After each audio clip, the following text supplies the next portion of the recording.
कातिलों को फांसी दो, फांसी दो। सहूर के कातिलों को फांसी दो, फांसी दो। बढ़ते हुए क्राइम को बंद करो, बंद करो। बढ़ते हुए क्राइम को बंद करो, बंद करो। बढ़ते हुए क्राइम को बंद करो, बंद करो। ड्रग्स के धंधे को बंद करो, बंद करो। सहूर के कातिलों को फांसी दो, फांसी दो। सहूर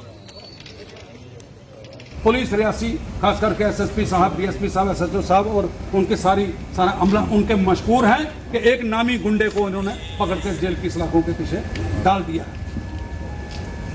हम ये चाहते हैं कि हमें पता नहीं चल रहा है कि वो अगर उसने कत्ल किया क्यों किया, उसके पीछे किसी का हाथ है, कौन लोग उसके पीछे थे, कि उसके पीछे किस आदमी की इतनी बड़ी ताकत है कि वो किसके बलबूते पर इतना क्राइम करता है और छूट भी जाता है। इस चीज की का हमें लोगों को पता चलना चाहिए। अब रही बात कि जो लीगल प्रोसेस है, आप जानते हैं कि 1 जुलाई से एक नया कानून भी आ गया है जिसमें मुजरिमों के लिए सख्त कार्रवाइयाँ और ज़्यादा सख्त कार्रवाइयाँ मैं कहूँगा है। पुलिस इसको डीपली इन्वेस्टिगेट करेगी और जो आप 2 लोगों की डिमांड है कि क्या उसके पीछे कोई ऐसी ताकत है जो उसको पनाह दे रही है या उसको जिस पे शय मिल रही है कि मुझे किसी से डरने की ज़रूरत नहीं है। पहली बात तो मैं आपको बता दूं कि कानून किसी से नहीं डरता है, कानून से सबको डरना है। अगर किसी भी व्यक्ति को ये गुमान है, अगर किसी भी व्यक्ति को ये लगता है कि वो कानून से ऊपर है, तो कानून के हाथ भी लंबे हैं और कानून अपनी ताकत को जानता भी है और जो गलत काम करेगा उसको उसका भुगतान जल्द से जल्द करना पड़ेगा।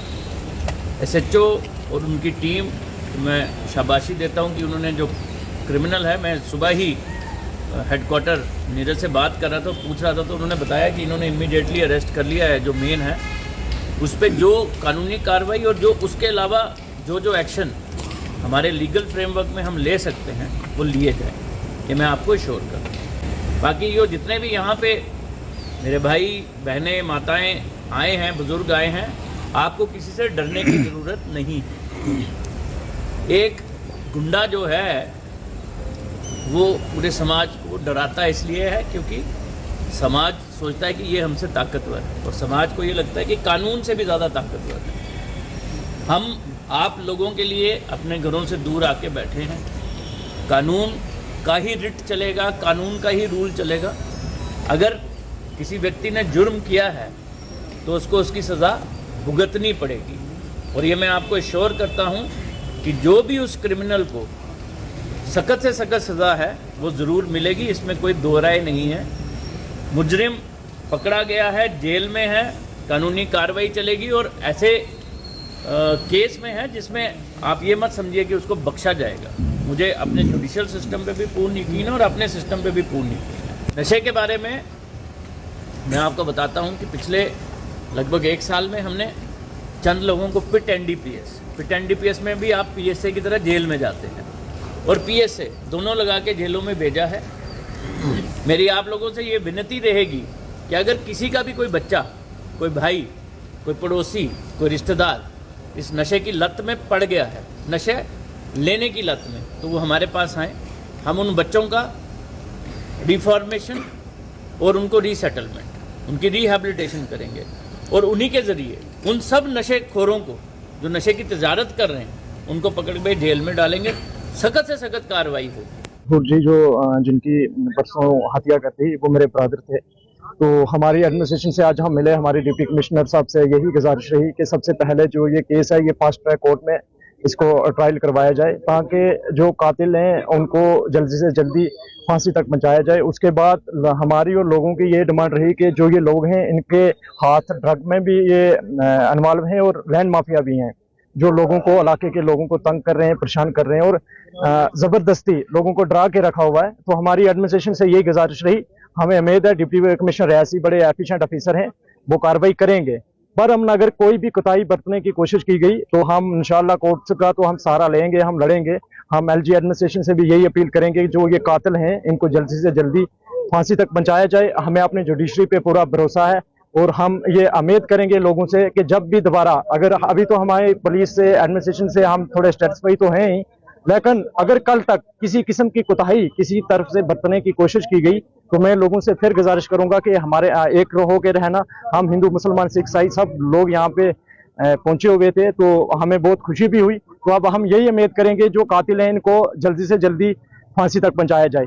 आज जो प्रोटेस्ट था वो क्राइम के खिलाफ था और जिन्होंने जहूर की हत्या की है उनको मुझे था कि सभी का कहना ये था, सबकी मांग थी कि उनको फांसी दी जाए। वो एक बहुत ही खतरनाक गुंडे क्रिमिनल हैं, उन पे पहले भी कई बहुत सारे केस हैं। और एक और डिमांड रही आज लोगों की कि वो जहाँ जिस जगह पे रहते हैं उनका डॉक्यूमेंट जो उनका रिकॉर्ड है उस जमीन के वो देखे जाएं, और वो जहाँ पे बैठे हैं वो उसका अगर रिकॉर्ड उनका नहीं होता है, वो स्टेट लैंड निकलती है कोई भी निकलती है, तो उनकी जो प्रॉपर्टी भी जो सीज की जाए। देखिए रियासी पुलिस ने बहुत ही अच्छा कार्य किया, रियासी SHO साहब, रियासी पुलिस ने बड़ा अच्छा कार्य किया है। इतनी जल्दी इतने कम समय में इतने खतरनाक क्रिमिनल को पकड़ना कोई आसान बात नहीं थी। बड़ा ही अच्छा कार्य किया है पुलिस ने, और रियासी पुलिस रियासी एडमिनिस्ट्रेशन अच्छा काम कर रही है नशे को लेके। देखिए आज की मांग ही यही थी लोगों का, सबका ये कहना था कि नशे के खिलाफ प्रोटेस्ट था, क्राइम के खिलाफ था, और जिन्होंने ये क्राइम किया है उनके पीछे जिनका हाथ है वो पहले भी क्राइम करते थे, बाहर आ जाते थे। आज तक उनको इतनी दलेरी, इतना उनको सपोर्ट है और ये कार्य क्यों किया है। जो भी इसमें निकलता है, जिसका भी मास्टरमाइंड है, जिसका भी हाथ निकलता है, उसके खिलाफ ही सख्त से सख्त कार्रवाई की जाए और ऐसे क्रिमिनल को फांसी दी जाए। बाकी हम Reasi administration, Reasi police, SHO साहब का शुक्रिया करते हैं जिन्होंने इतने कम समय में उसको पकड़ा है। मेरा नाम मोहम्मद अफजल पसवाल है और मैं यहीं रियासी का ही रहने वाला हूँ। सबसे पहले मैं धन्यवाद करूंगा अपनी रियासी की जनता का, जिन्होंने आज एक होने का सबूत दिया। हिंदू मुस्लिम सिख इत्तेहाद, आपने नारे भी सुने, जिंदाबाद जिंदाबाद और जिंदाबाद रहेंगे। तो जैसे कि आपने देखा कि हमारे जहूर भाई जो पुलिस में कांस्टेबल थे, उनका निर्मम तरीके से दिन दिहाड़े कुछ लोग मिलके कत्ल करते हैं, जिन्हें कोई ना पुलिस का खौफ ना किसी और चीज का डर, जिन्होंने बड़ी बेरहमी से उनका कत्ल किया। और इन लोगों के ऊपर आज यही हमारी डिमांड थी कि कड़ी से कड़ी कार्रवाई की जाए।